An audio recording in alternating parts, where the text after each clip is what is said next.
We are never so defenseless against suffering as when we love. She doesn't want peace. She wants tension.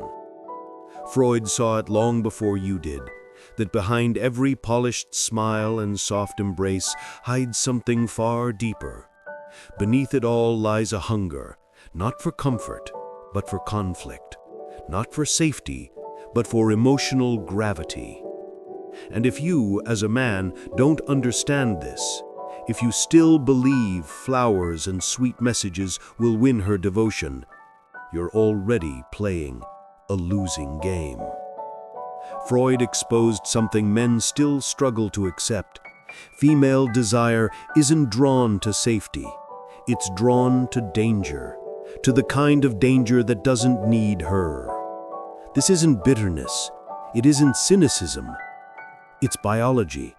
It's psychology etched into instinct.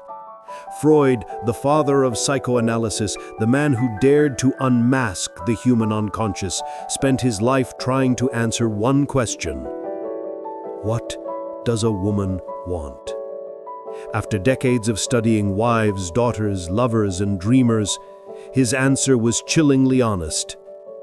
Even she doesn't fully know. But her body knows. Her instincts know.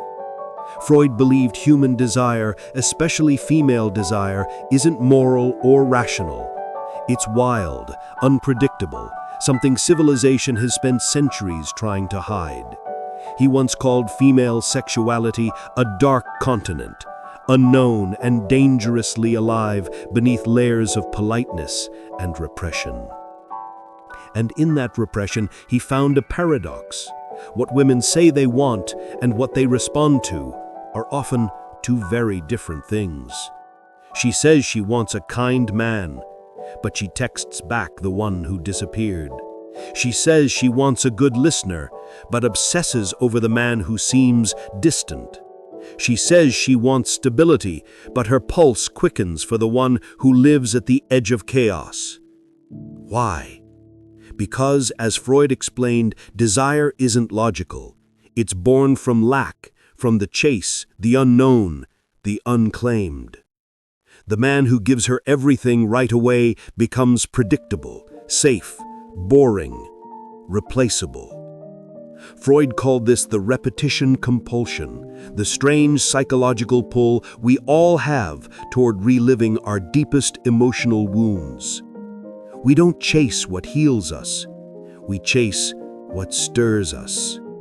And women, shaped by thousands of years of evolution to test, to select, to survive, are drawn to men who create emotional friction. Not because they're cruel, but because tension feels alive. When you stay centered in your purpose, when you don't flinch under her storms or her silence, she feels something. Uncertainty. And in that uncertainty, attraction grows. But no one told you this. You were told to be available, to be open, to text good morning every day and pour your heart out, thinking that honesty alone would earn her love.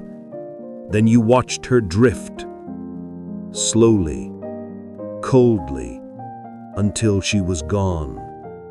You thought something was wrong with you. Freud would say, no, the problem isn't you. It's what you are taught to believe about women. He wrote that repression is the cornerstone of civilization. But repression doesn't kill desire.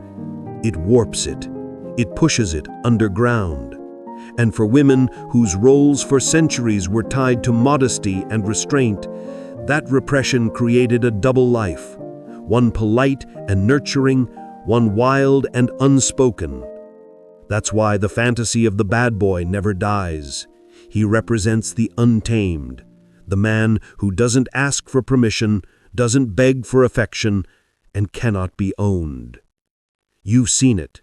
You gave her everything, your time, your loyalty, your emotions, and still she grew distant. It's not that she hated your kindness. It's that she longed for your center, the part of you untouched by her moods or opinions, the part that doesn't panic, when she pulls away. She wanted your strength, not through protection, but through presence. Freud said anatomy is destiny. It's not about biology controlling everything. It's about the deep, hidden structures that shape our desires long before we understand them. For women, those instincts are not politically correct, not gentle, not tidy. They're raw. And the man who embodies that balance, who carries quiet power instead of approval-seeking, becomes unforgettable. But most men were trained to fear their masculine edge, to mute it, to soften it in the name of emotional safety. And now, they live confused, wondering why she argues, why she tests, why she pulls away when things get calm. It's because she doesn't crave calm. She craves a man she cannot break. The moment you bend to her emotional chaos, you lose the polarity. You become the one who can be owned, and she loses attraction. Freud wasn't attacking love when he said this. He was describing its paradox. He believed that love always carries conflict. The desire cannot exist without tension. That's the modern man's tragedy. He wants to be both irresistible and obedient, strong and soft, powerful and safe, but those are opposites. Desire feeds on imbalance. When you give her everything, when you remove all the mystery, you take away the chase. She wants to surrender, but only to a man who cannot be manipulated. She wants to be claimed, but only by someone who doesn't need her to feel whole. Freud saw this clearly. He didn't blame women, he blamed the illusions men were sold. Illusions that made them weak, desperate, and endlessly heartbroken. You thought showing your wounds would make her stay. You thought proving your loyalty would win her love.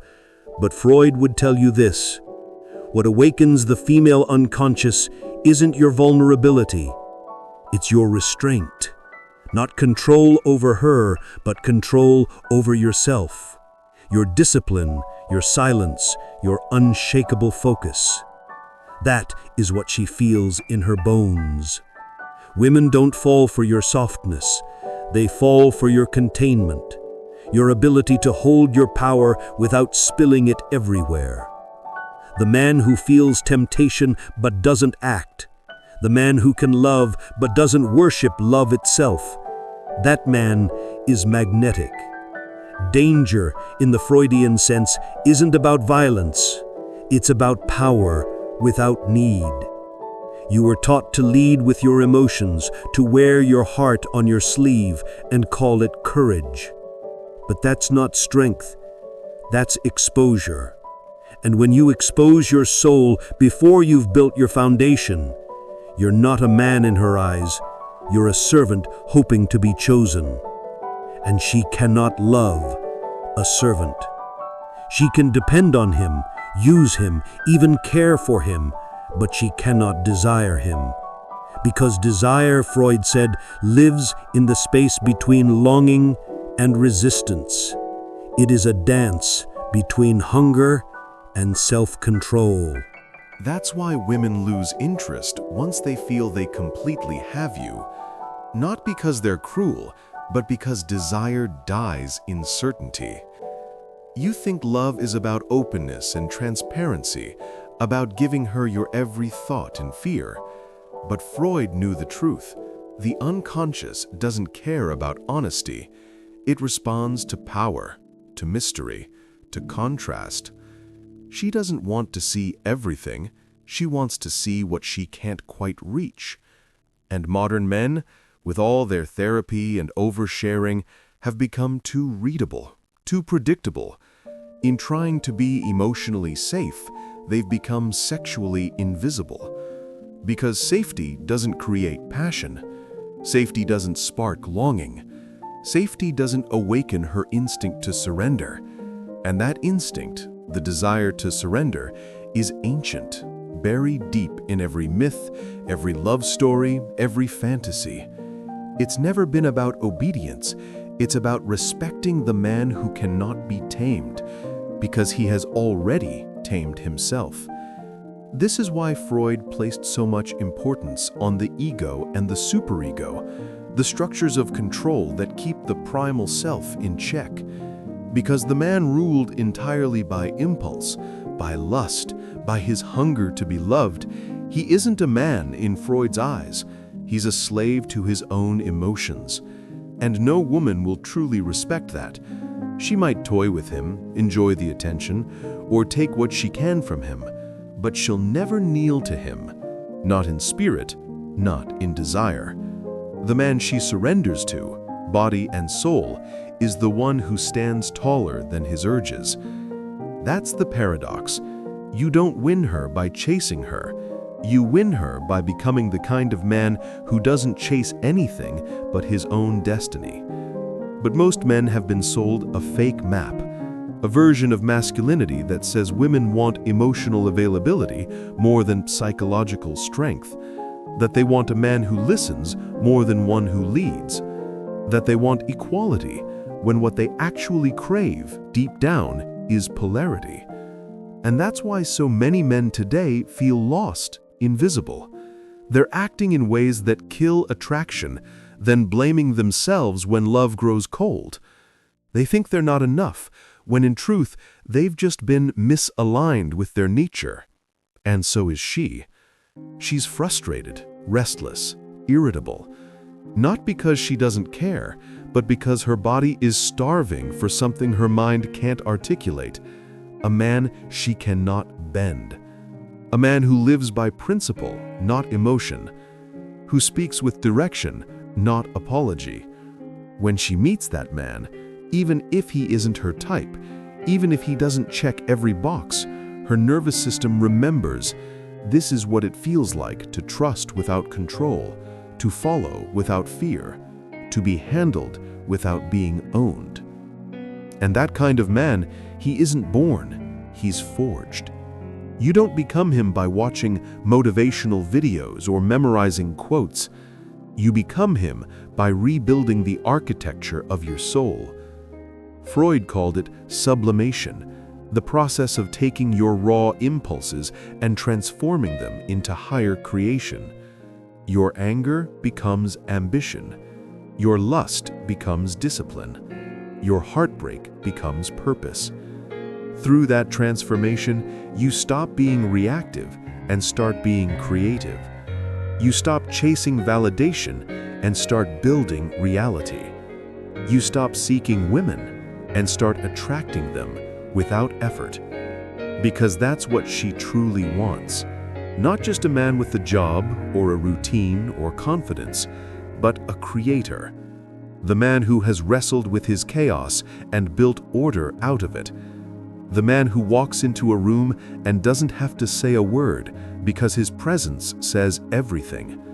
The more you chase her approval, the more she pulls away. Not because she's heartless, but because female desire dies in the presence of emotional begging. Desire demands reverence, and reverence flows only toward the man who cannot be kneeled. Freud knew this truth would be hated, that people would call it cruel, outdated, or misogynistic. But he wasn't saying women are broken. He was saying that love itself is built on polarity, and polarity requires tension. That women aren't drawn to your soul until they respect your spine. Love isn't the starting point of a man's power, it's the byproduct of it. Admiration must be earned, not with words, not with effort, but with gravity. And the moment you give up your center to make her feel safe, you've already lost the one thing that made her desire you. You were taught to lead with your heart, but Freud would say, a man must lead with his spine, because when you trade your masculine core for comfort, you don't earn love, you earn quiet contempt. She may not say it out loud, she may not even realize it, but it shows. In her tone, her eyes, her fading admiration. She cannot desire a man who has no weight of his own. She doesn't test you to hurt you, she's testing you to find you. She's unconsciously searching for the man who won't flinch, the man who can say no without anger, the man who can walk away without drama, the man who can love her without losing himself. Freud called this the reality principle, the ability to delay gratification for long-term power. And a man who can't master that, who reacts every time she goes cold, who panics every time she cries, isn't ready for reverence.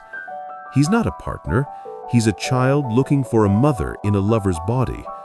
And here's the brutal truth: she cannot mother you and desire you at the same time. The moment she becomes your caretaker, attraction dies. It's not about what you did wrong, it's about what you stopped being. You stopped being a force. You became predictable, manageable. And female desire cannot survive predictability. It feeds on mystery, awe, and tension. You can be loyal, kind, and good, but if you're not anchored in sovereignty, she won't see you as a man. She'll see you as an accessory, nice to have, but replaceable. And yet this truth is not hopeless. In fact, it's liberating. Because it means you don't need to become someone else. You just need to return to what you buried: your purpose, discipline, and silence. The silence that doesn't beg to be heard, the purpose that doesn't need permission, the edge that doesn't apologize. Freud believed the path to fulfillment wasn't pleasure, it was mastery. Not mastery over others, but over yourself.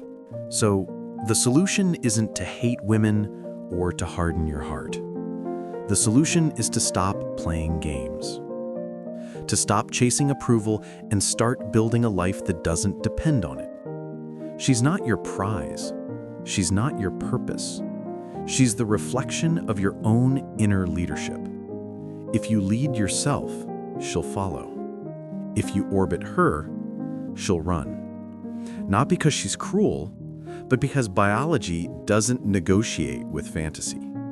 Freud's warning still echoes today: love is not enough. Not without power, not without polarity, not without a strong sense of who you are. Because desire doesn't come from comfort, it comes from friction. And the man who commands respect before he seeks love will always have both. But the man who seeks love, hoping it will earn him respect, ends up with neither. So your calling isn't to toughen up or to close your heart. It's to remember who you were before you started begging for validation. You were never designed to be passive, not built to be emotionally devoured for affection. You were built to lead, to create, to stand. When you remember that, when you stop flinching and start focusing, something powerful happens. The same women who overlooked you begin to look again. The same silence that once scared them now draws them in, because they can sense it, that you no longer need them to complete you. And that's the paradox Freud saw coming a century ago. Only when you no longer need love to define you, do you finally become worthy of it. Freud's harsh truth wasn't that women are broken. It was that they're tuned to a different frequency, one that rewards sovereignty, not softness. They long to surrender, but only to something worthy of surrendering to. And that worth isn't measured by how much you please her, but by how little you flinch. So stop bleeding for validation, stop chasing love like it's oxygen. Start standing in truth. Build a life so complete that whether she stays or leaves, your mission keeps moving. Because that's where peace lives. Not in partnership born from fear, but in one built on mutual power. Not in love that demands approval, but in love that thrives on respect. If this idea stings, it's because it's real. You've been conditioned to believe that sensitivity equals strength, that exposure equals honesty, that the more you give, the more you'll receive. But Freud would say, love without power collapses into dependency. And dependency is the death of desire. You can't inspire admiration when you're always apologizing for who you are. You can't attract devotion when your frame bends at every test. You can't be irresistible if your self-worth depends on her response. You are not meant to beg for loyalty. You are meant to embody gravity, to stand so firm in who you are that she feels pulled into your orbit, not because you chased her, but because your presence demands it. That's what Freud meant when he talked about sublimation, the transformation of raw, chaotic energy into something higher. Your fear becomes focus, your lust becomes vision, your longing becomes drive. And through that alchemy, you evolve from a man who reacts to one who creates. When you become that man, the one who doesn't need validation to feel alive, something changes. Your silence becomes power. Your restraint becomes magnetism. Your stillness becomes thunder. She starts to feel it, that edge, that purpose, that quiet confidence, and it unnerves her because she realizes you're not trying to win her anymore. You've already won yourself. And that, paradoxically, is when she desires you most. Because what truly draws a woman isn't your need, it's your self-command. It's the mystery of a man who could love her, but doesn't have to. The tension of a man who wants her but refuses to lose himself to get her. This is the magnetic polarity Freud was dissecting all along, the eternal dance between the masculine and feminine. Masculinity's role isn't to dominate, but to stabilize. Feminine energy seeks expansion, emotion, motion. It swirls. Masculine energy provides direction, stillness, gravity. It grounds. Without that polarity, attraction collapses. Without tension, passion dies. Without separation, there's nothing left to reach for. So when you find yourself being tested, when she pulls away, argues for no reason, withdraws her warmth, understand what's really happening. Her unconscious mind is asking one question: can you hold your ground? If you can, she relaxes. If you crumble, she loses faith. It's not cruelty, it's biology. She's looking for a man who doesn't flinch when the wind blows, who doesn't lose himself in her storms, who remains still enough for her chaos to dance around. That's the test you must pass, not to control her, but to control yourself. That's why Freud's reality principle matters more than ever. It's the power to delay reaction, to choose mastery over impulse, direction over emotion, mission over moment. Because a man who can't delay his emotional response is not grounded, he's needy. And neediness is repellent to the feminine unconscious because it signals instability. She can't trust you with her chaos if you can't even manage your own. The moment she feels she must stabilize you, the dynamic collapses. The polarity flips. She becomes your caretaker, and the romance dissolves. She can't desire the man she has to mother. One instinct kills the other. So when she leaves, don't always look for what you did wrong. Ask yourself what you stopped being. Did you stop leading your own mission? Did you start orbiting her instead of your purpose? Did you confuse emotional honesty with emotional dependency? Because when you give up your direction for her comfort, she feels it. Even if she doesn't understand it, she senses it. That the gravity she once admired is gone. And she'll either pull away or start testing harder, hoping you'll return to your center. It's not her fault, it's nature. And nature doesn't care about modern opinions. It responds to energy. So if you want lasting connection, don't try to make her feel safe by shrinking.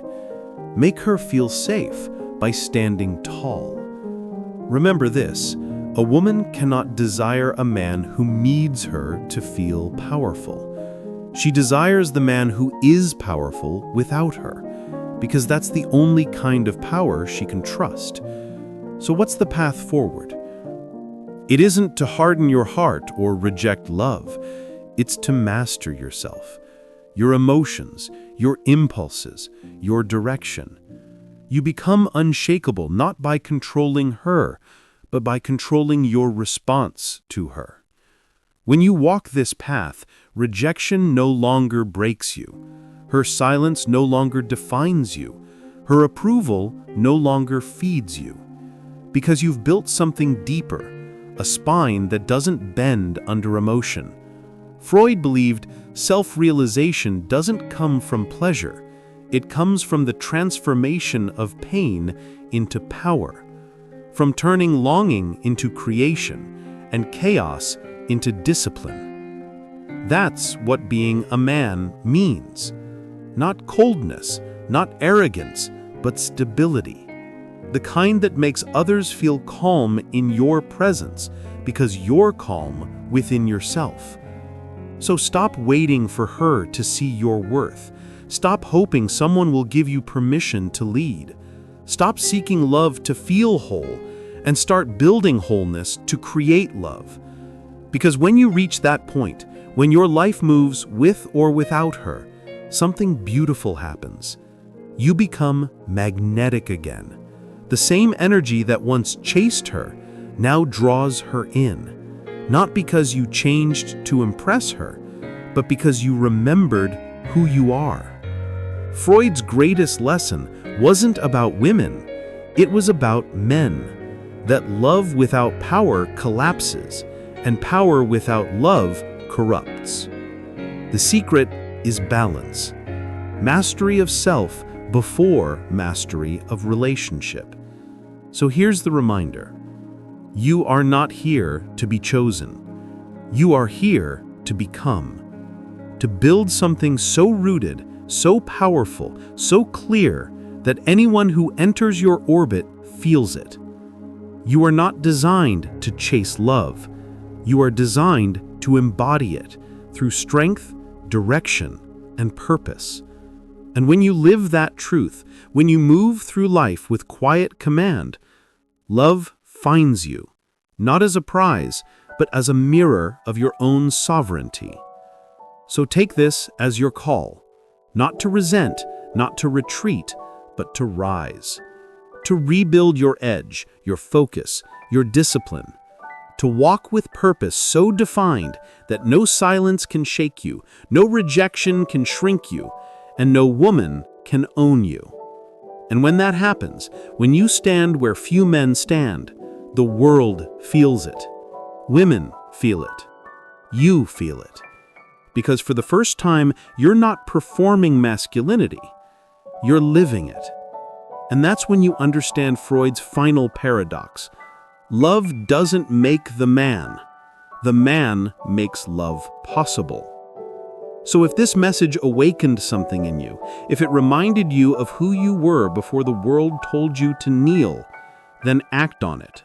Like, share, subscribe. And if you want to support this mission, this rebellion against mediocrity, check the link in the description. Because this isn't just another video, it's a reminder. You were not here to be chosen, you are here to become.